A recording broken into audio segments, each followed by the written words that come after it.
Let's begin here because too many mistake constant pursuit for genuine devotion. A man who seems consumed with love may not be seeing you at all. He may only be staring at his own reflection, cast upon you like light on glass. The warmth feels real, yet it burns out as quickly as it began. Women wonder why his passion turns cold the moment they draw close.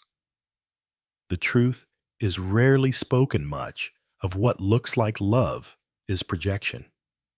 Carl Jung warned that until we face the unconscious, it governs our lives, and we call it fate.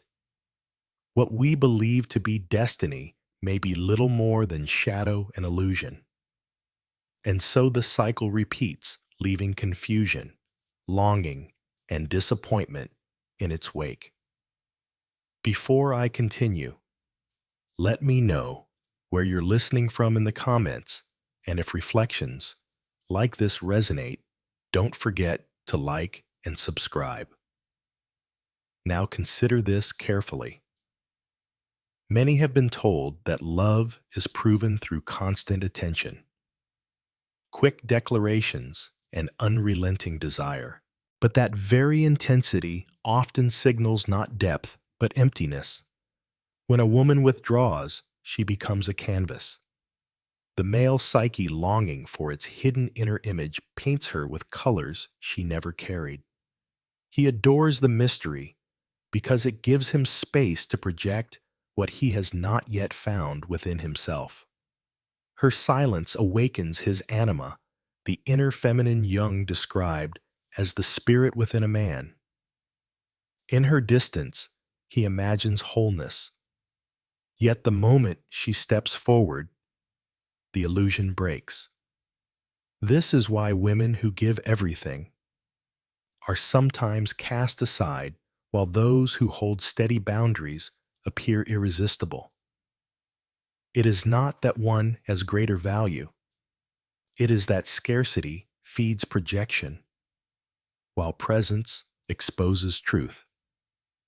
The persona, that mask we all wear, is mistaken for the self, and the dance of attraction continues. But underneath lies a deeper need, the quest for wholeness, for reconciliation with the hidden shadow. The stage is now set. In this journey, we will walk through the hidden mechanisms Jung uncovered, the ones that explain why passion rises with distance and falters with closeness. You will see how projection archetype and shadow wound shape desire, and how individuation alone breaks the spell. What begins as fascination can turn into possession, and what appears as devotion can end in rejection. Only by seeing the pattern can you step beyond it. This is the first door, and when you walk through, you begin to distinguish illusion from love, fantasy from reality, and projection from presence. The rest of our journey will reveal each step more clearly until the mirror no longer blinds but guides. Every cycle of love begins with warmth. A glance exchanged, a hand held, words that seem filled with promise. In these first moments, attraction feels simple, pure, and inevitable. But soon, the clarity begins to blur. What once felt like steady devotion shifts into something less certain. He leans in with urgency when you create distance, yet grows indifferent when you open your arms. She feels cherished only when she withholds, and overlooked when she gives freely. It is here, in this quiet contradiction, that the first fracture appears. Many women mistake this sudden change for their own failing.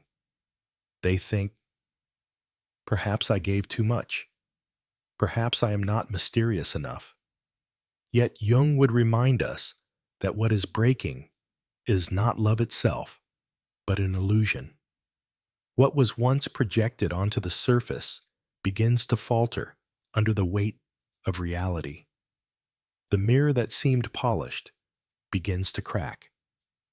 This fracture often reveals itself in small ways. A message that once arrived with excitement now comes late, almost careless. The conversation that once lingered long into the night now ends abruptly. Passion seems to vanish when closeness replaces distance. And the woman begins to wonder, was the affection ever truly meant for her? It is here that we confront the unsettling truth. What first felt like devotion may have been projection. When you were distant, he filled the space with fantasy. When you drew closer, the fantasy could no longer survive. The mask of the persona begins to slip, revealing the difference between what is imagined and what is real. Jung taught that the persona is the mask we wear to meet the expectations of others. It is not false in itself, but it is incomplete. When a man projects his longing onto a woman, he does not yet see her reality. He sees only the mask of distance, the reflection of his own desire. And when that mask dissolves, the fracture appears. Notice how quickly the warmth can turn cold. The man who once called daily may withdraw after commitment. The woman who thought she had finally been chosen feels the sting of indifference. This is not because she has lost her worth. It is because his projection has lost its hold. The image he adored has collided with the reality of her presence. The first fracture is painful because it feels personal, yet in truth, it is psychological. It is the unconscious process of projection meeting resistance from reality. Jung once said that until we make the unconscious conscious, it directs our lives, and we call it fate. Here, fate appears as rejection. But the deeper cause lies in the unexamined psyche. For the woman, this moment is a wound to her sense of self. She wonders if she has given too much or not enough. She questions whether she is lovable as she is. In truth, the problem is not her essence, but the gap between projection and presence. Think of a mirror hung in a dim hallway. At first, the reflection seems flawless, glowing with imagined light. But as the day brightens, cracks and dust appear. The mirror has not changed. It was always imperfect. What changed was the light. In the same way, the shift from distance to closeness exposes the projection for what it is: fragile, temporary, and incomplete. This is why the first fracture can be so devastating. It feels like rejection of the person when it is truly the collapse of an illusion. The man may not even realize what has happened. To him, the magic is gone. To her, the dream has broken. Yet beneath both experiences lies the same dynamic. The unconscious projection has shattered, and neither knows what to do next. Some women respond by retreating, hoping to reignite the mystery. Others give even more, believing they can prove their value. Both responses keep the cycle alive. Neither addresses the deeper truth that projection is not love, and illusion cannot sustain a real bond. Jung would say that the fracture is not the end, but the beginning. It is the moment when we are invited to see clearly what was once hidden. To recognize projection is to step out of fate, To accept that the intensity was never about you is painful, but also liberating. This early wound in the relationship mirrors a deeper wound within the psyche. Many carry the fear of not being enough. Men project their longing for inner wholeness onto women who seem distant. Women interpret withdrawal as a sign of inadequacy. Both are caught in a dance of shadow and mask, and the fracture exposes it all. When the crack appears, the temptation is to hide it, to polish the mirror, to pretend nothing has broken. But in doing so, we prolong the illusion. To face the fracture is to admit that what seemed eternal was only temporary, that what felt like destiny was in fact unconscious repetition. This is the moment where individuation first calls. Individuation is not grand or dramatic. It begins in small awakenings. It begins when a woman says, "This change in him is not proof of my unworthiness. It is proof of projection losing power." It begins when she sees the fracture not as her failing, but as the mask slipping from his unconscious. Such recognition is difficult. It requires courage to accept that the dream was never fully real. Yet this is the path of psychological growth. The fracture is the teacher pointing not toward despair, but toward truth. Think of the many who spend years chasing the return of that first passion. They mistake the collapse of projection for the loss of love itself. They cling to fragments of illusion, hoping to mend what was never whole. But those who recognize the fracture as revelation begin to move differently. They no longer confuse intensity with devotion or mystery with value. They begin to see the deeper forces at work. In this way, the first fracture is both wound and doorway. It hurts because it shakes the foundation, yet it opens because it reveals what lies beneath. Through it, the unconscious comes into view, and with it, the chance for awareness. This is why reflection matters. When the illusion breaks, the question is not, "What did I do wrong?" The question is, "What pattern has just revealed itself to me?" In that shift of perspective, the pain becomes instruction. The mirror no longer blinds. It begins to guide. And so the first fracture is not the end of love, but the beginning of knowledge. It is the moment when projection falters and reality speaks. It is the call to awaken, to see through the mask, and to prepare for the deeper work ahead. When the fracture appears, confusion grows. What once seemed certain now feels unstable. The warmth that was taken as love begins to flicker. The mask of devotion starts to slip, and what emerges is unsettling. This is the stage where the shadow and the persona reveal their presence. Jung taught that the persona is the mask we present to the world, the polished surface that meets social expectation. It is not false, but it is not complete. Behind it lives the shadow, the hidden material of the psyche, fears, longings, wounds, and rejected parts of the self.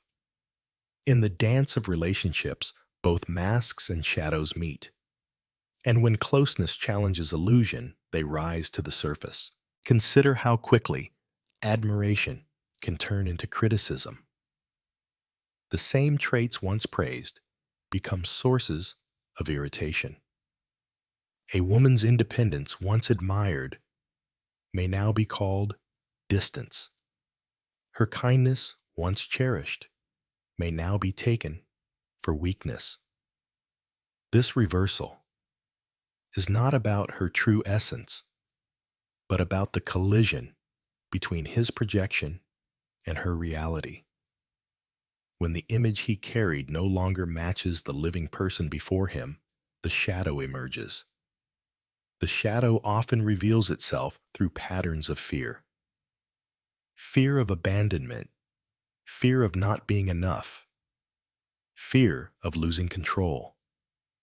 For many men, this fear hides behind intensity and pursuit. For many women, it hides behind silence and self-doubt.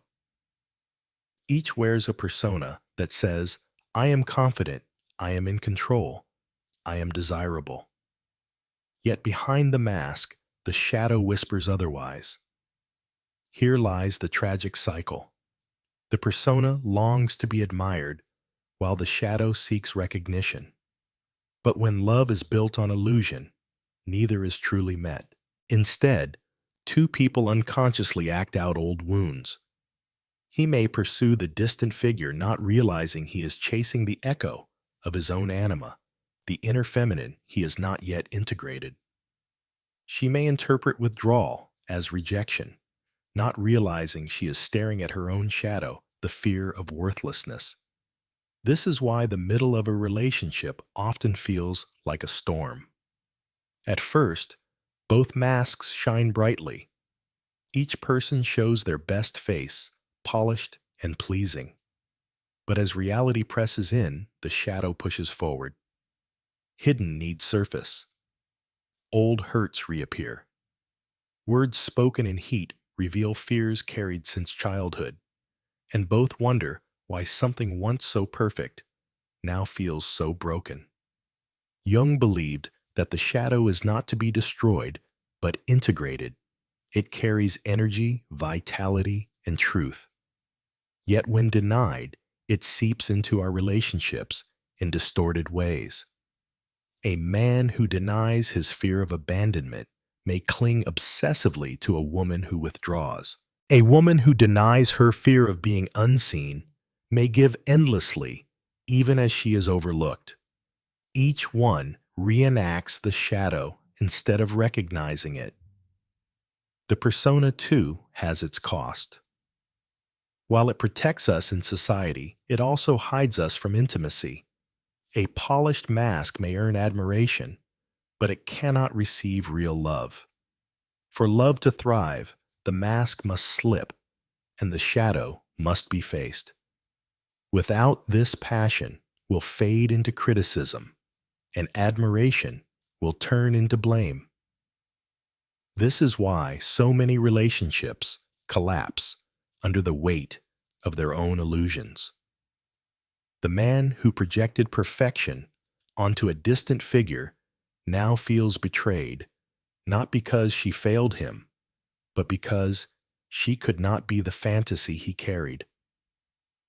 The woman who hoped for steady devotion now feels invisible, not because she lacks worth, but because he never saw her clearly. Both are trapped in the tension between shadow and mask. Think of it as standing before two mirrors. One shows the polished image, flawless, graceful, admired. The other reveals the hidden figure, fearful, uncertain, wounded. Most people spend their lives switching between the two, never realizing both belong to them. In relationships, these mirrors face each other, and the reflections multiply. Illusion meets illusion, shadow meets shadow, and the truth is obscured. The cost of this cycle is heavy. When love is confused with projection, disappointment is inevitable. When admiration is given only to the mask, the self feels unseen. When rejection is taken as proof of unworthiness, the shadow deepens. Over time, trust erodes. and the relationship becomes a stage for unconscious repetition. Yet within this storm lies the opportunity for awakening. The first fracture exposes the mask. The tension between persona and shadow points toward individuation. It invites us to ask, am I being loved for who I am or for the mask I wear? Am I rejecting parts of myself and unconsciously seeking them in another? Am I blaming my partner for wounds that belong to my own shadow? To live without these questions is to remain asleep. To ask them is to begin waking. Jung would say that until we make the unconscious conscious, it directs our lives, and we call it fate. Fate in love looks like the same painful story, repeated again and again, with different faces, but familiar endings. Consciousness breaks this cycle. When a woman begins to see the difference between projection and presence, she steps closer to freedom. She no longer confuses intensity with devotion or scarcity with value. She recognizes when admiration is directed at a mask and when rejection belongs to another's shadow. She learns to say, "This is not about my worth. This is about what is unexamined in the other." The same truth applies inwardly. When she feels unseen, she asks, "Am I hiding behind my own mask?" When she feels rejected, she asks, "Am I meeting my shadow?" In these moments, the fracture becomes doorway. The conflict becomes teacher. The mask and the shadow, once enemies, become guides. This does not mean relationships become easy. It means they become real. Love without projection is quieter, slower, and steadier. It lacks the dizzying highs of fantasy, but it also avoids the sudden collapse of illusion. It is grounded in truth, not in shadow play. The shadow cannot be erased, but it can be integrated. The persona cannot be discarded, but it can be softened. When both are acknowledged, the relationship shifts from a battlefield of projections to a meeting of souls. Each person stands as they are neither perfect nor broken, but whole in their complexity. And so the struggle between shadow and persona is not a sign of failure, but of invitation. It is the call to individuation, to see oneself clearly, to meet the hidden parts, and to offer the same clarity to another. Without this work, relationships collapse under the weight of fantasy. With it, love becomes a path to wholeness. As we move forward, remember this: every sharp word, every sudden withdrawal, every shift from devotion to criticism is a signpost. It points not to your unworthiness, but to the presence of the shadow. To see it is painful. To deny it is easier. But to recognize it is to step closer to freedom. The mask and the shadow will always live within us. But when we know their patterns, they no longer rule us. They become mirrors guiding us to the truth. And the truth is, this love cannot survive as a mask nor as a shadow.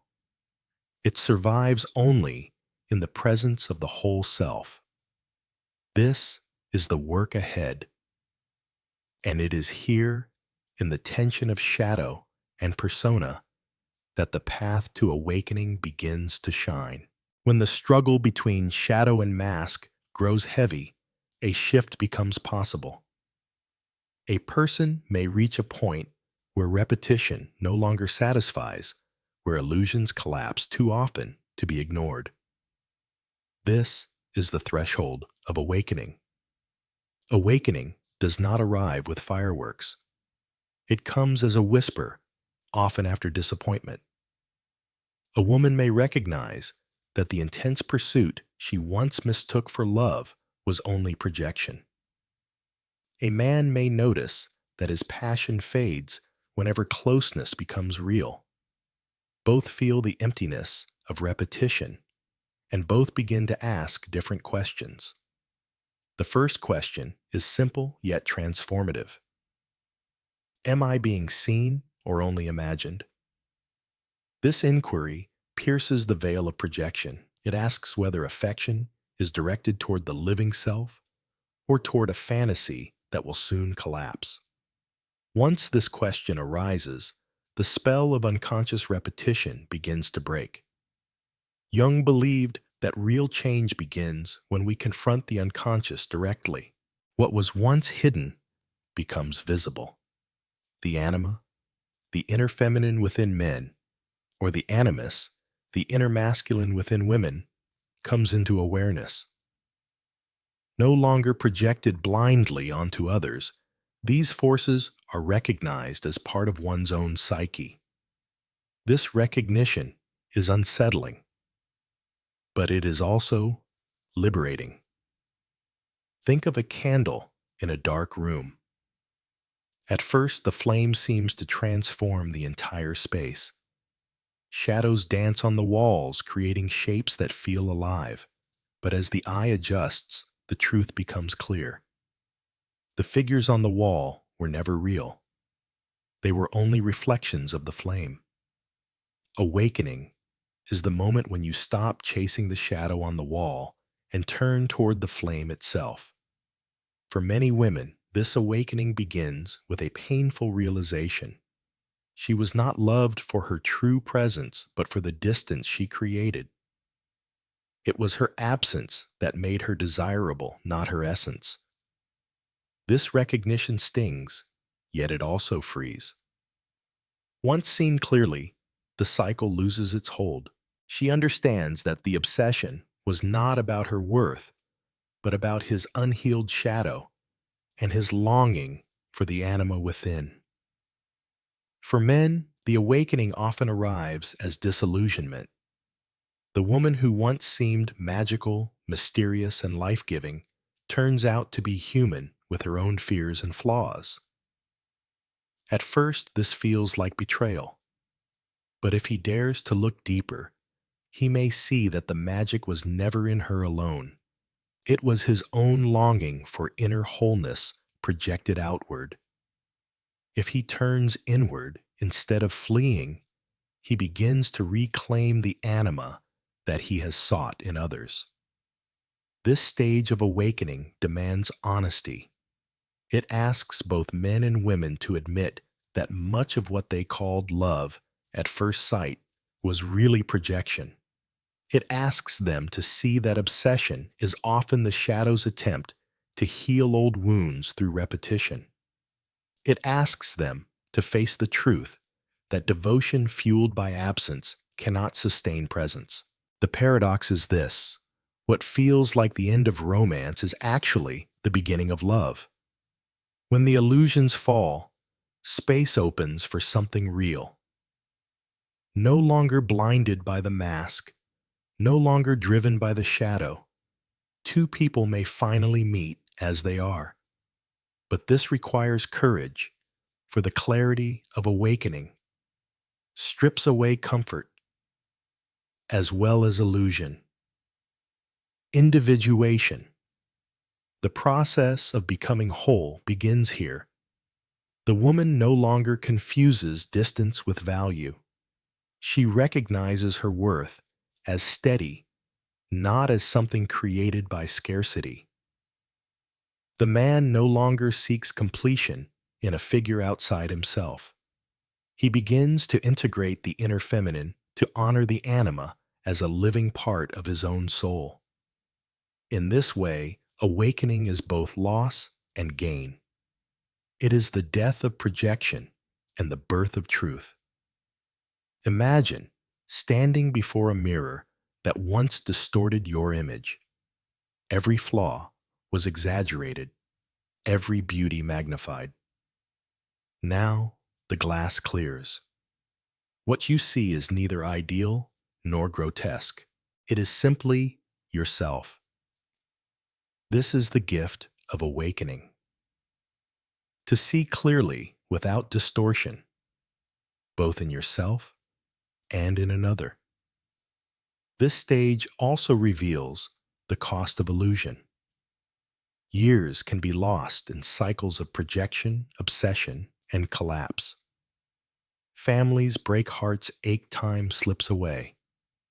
Awakening grieves this loss, but it also refuses to repeat it. To awaken is to say no more. No more chasing shadows, no more mistaking fantasy for devotion. From here on, I choose truth. It is important to note that awakening does not mean detachment from love. On the contrary, it deepens it.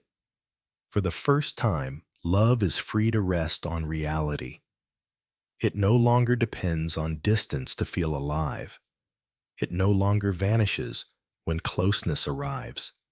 It breathes in presence and honesty in the meeting of whole selves. This is where the possibility of genuine intimacy begins. Not the burning intensity that fades overnight, but the steady flame that warms over years.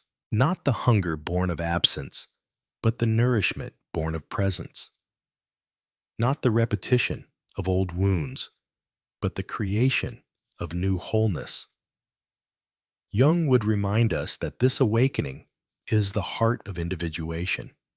It is not only about relationships, but about the self.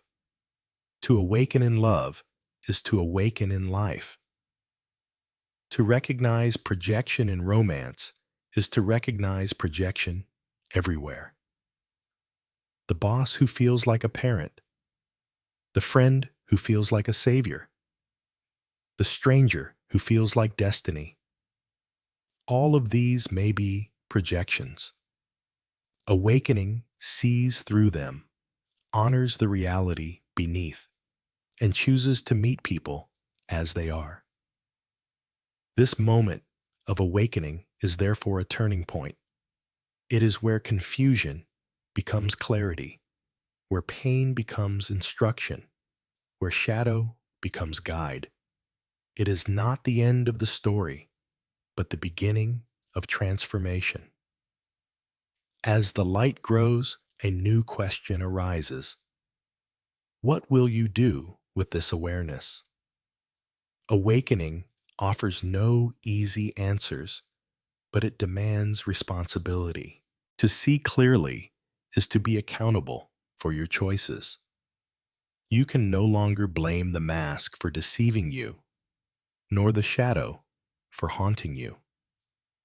You now know they are part of you.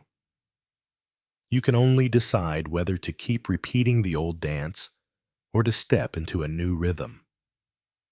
This choice belongs to each of us. And then it is the choice that turns awakening into action. Awakening opens the eyes, but transformation requires choice.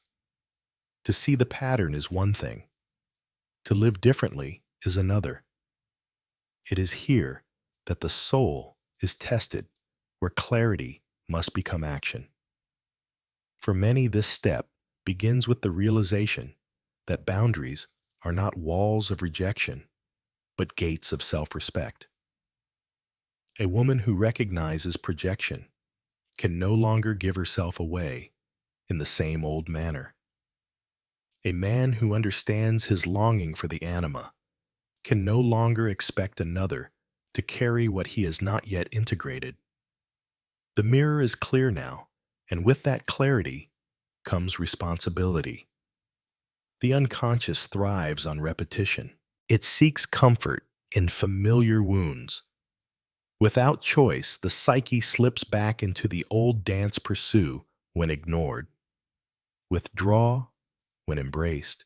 Confuse scarcity with value, and mistake projection for love. Choice is the interruption of this cycle. It is the moment when you say, no more. Boundaries may seem harsh to those still caught in illusion, but they are the foundation of authentic connection. A clear boundary says, I will not confuse obsession with devotion. I will not abandon myself to keep another's fantasy alive. I will not be a mirror for a shadow that refuses to be faced. Such choices can feel like loss, but they are acts of liberation. Consider how different love feels when boundaries are present. Instead of shrinking to fit another's need, you expand to include your whole self.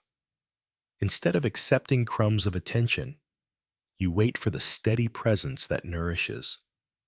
Instead of bending under guilt or fear, you stand with quiet clarity. This is not selfishness. It is individuation. It is the movement toward becoming a whole person. Jung would remind us that individuation demands the integration of shadow. Setting boundaries is one way this happens.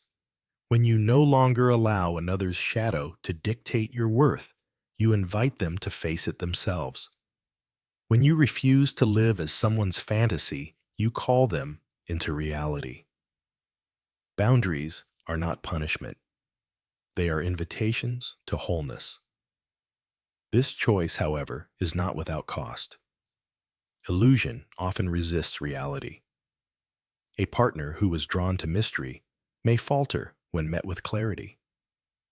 Someone who pursued you fiercely in absence may lose interest when faced with presence. To hold your boundary here is painful, but necessary. Without it, the cycle repeats. With it, the cycle ends. Transformation is not only about saying no to others, it is about saying yes to yourself. Yes to your need for truth. Yes to your desire for real presence. Yes to the wholeness that comes when you stop performing and start living. To choose this path is to accept solitude when necessary, rather than cling to company that diminishes you. Boundaries also reveal a deeper paradox. The more clearly you stand in yourself, the more authentic love becomes possible. When you stop playing the role of mirror, you free space for someone to see you as you are. When you no longer hide behind your persona, you allow another to meet both your light and your shadow. Love without boundary is infatuation. Love with boundary is transformation. Think of a tree rooted deep in the earth. Its branches stretch toward the sky, yet it does not bend for every passing wind. It stands firm, not out of stubbornness, but out of integrity. Its strength allows birds to rest, yet it does not collapse when they leave. This is the image of a boundary, grounded, steady, life-giving, and free. This transformation requires practice. It is not achieved in one bold moment, but in many small acts of clarity. Saying no to what diminishes you. Saying yes to what aligns with your truth. Pausing when you feel the pull of old patterns. Choosing presence over projection, even when absence once felt safer. Each act, small as it seems, strengthens the path toward wholeness. The difficulty of this stage cannot be underestimated. Many retreat from boundaries because they fear rejection. They worry that saying no will leave them alone. But loneliness with integrity is far less costly than companionship built on illusion. In time, the soul learns that authentic connection can only grow in the soil of truth.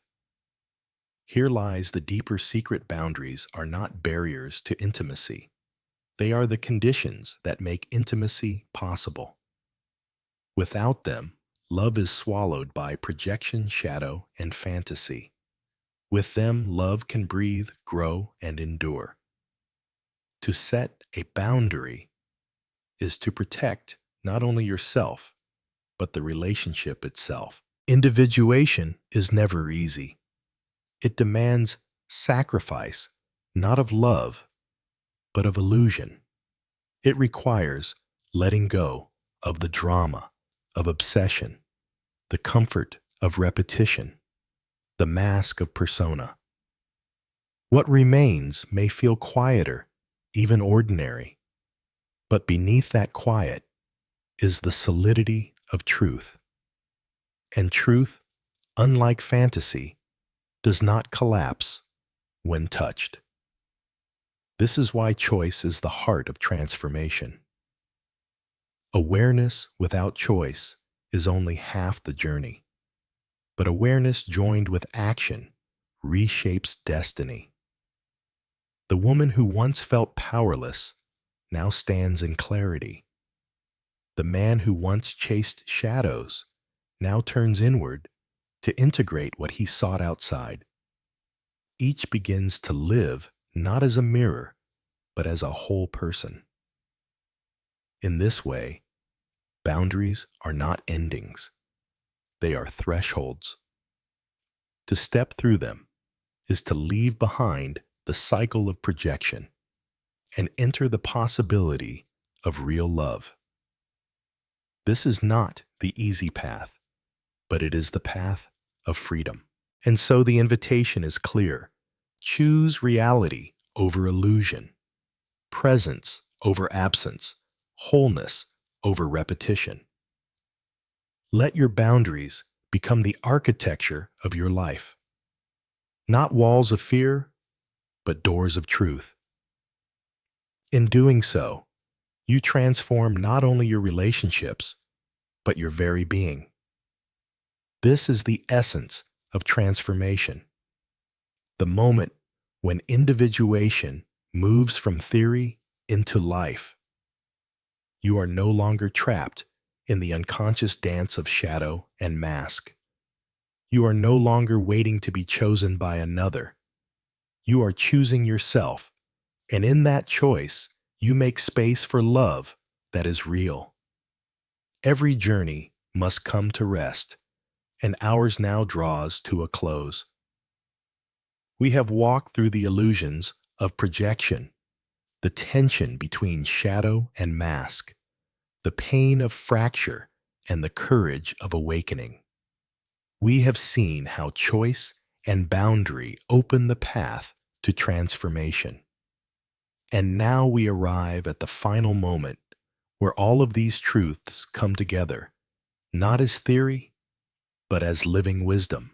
The great question at the heart of love is not, am I desired, but rather, am I seen? Desire without vision is projection. It burns hot and disappears quickly. To be seen is quieter, steadier, and far more enduring. When love grows from the truth of who you are, it can survive the passing storms. When it is built on fantasy, it collapses the moment presence arrives. This is why individuation matters. To individuate is to become whole, to integrate shadow and persona, to stop searching for completion outside and discover it within. Love is not meant to heal what you refuse to face yourself. It is meant to accompany your wholeness, not substitute for it. When a woman knows her worth, she no longer confuses scarcity with value. She no longer interprets rejection as proof of her emptiness. She recognizes that obsession born of distance is not devotion, but illusion. She learns to hold herself with the same steadiness she once begged from others. This is individuation in practice. It is no longer living as a mirror for another's wounds, but as a soul standing whole in her own light. And when a man integrates his inner feminine, he no longer chases mystery as though it were salvation. He recognizes the anima as part of himself, not as a figure he must capture or lose. He no longer demands that a woman play the role of his unfinished self. Instead, he meets her as she is equal in complexity, both light and shadow. The truth is simple but hard to live. Projection is easy, but presence is difficult. To project is to remain asleep. To be present is to wake. Love that lasts can only exist between two awake souls. Without that, even the most passionate bond will wither. With it, even ordinary companionship becomes sacred. Jung once wrote that the privilege of a lifetime is to become who you truly are. This is not only a personal calling, it is the foundation of love. Until you become who you are, you will always look for yourself in another. Until you meet your own shadow, you will always find it mirrored in those closest to you. Until you honor your own inner image, you will always demand that someone else embody it. Individuation is not selfishness. It is the necessary soil in which real love can grow. As we close, let us return to the image of the mirror. For much of life, the mirror blinds us. We mistake the reflection for reality. We fall in love with what is projected onto its surface. But with awareness, the mirror changes. It no longer deceives. It becomes a guide. It shows us not illusions, but the truth of what is ours to carry and what belongs to another. The final lesson is not to avoid love, nor to fear its intensity, but to enter it with eyes open. To see when projection is at play. To notice when shadow is speaking. To honor when presence is real. This does not remove all pain, but it frees you from the endless repetition of old wounds. It allows you to love without illusion and to be loved without disguise. And so the story ends not with despair, but with hope. Hope that love can be more than projection. Hope that presence can be chosen over fantasy. Hope that individuation can lead us into bonds that are not cages, but sanctuaries. As you reflect tonight, ask yourself, where have I been a mirror? And where have I been myself? Where have I mistaken pursuit for love? And where have I known presence as truth? In these questions lies the seed of freedom. The journey we have taken together reminds us that illusions fade, but truth remains. Shadows may frighten us, but they also carry hidden gold. Masks may hide us, but they can be set aside. What remains when all illusions fall away is the self whole present and ready to meet another soul in honesty.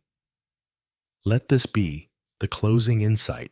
Love begins, not when someone else chooses you, but when you choose yourself. From that ground connection is no longer a desperate search for completion. It is the meeting of two whole beings walking side by side, not to fill emptiness, but to share fullness. Before we part, I invite you to take a moment. Share in the comments which part of this reflection touched your heart most deeply.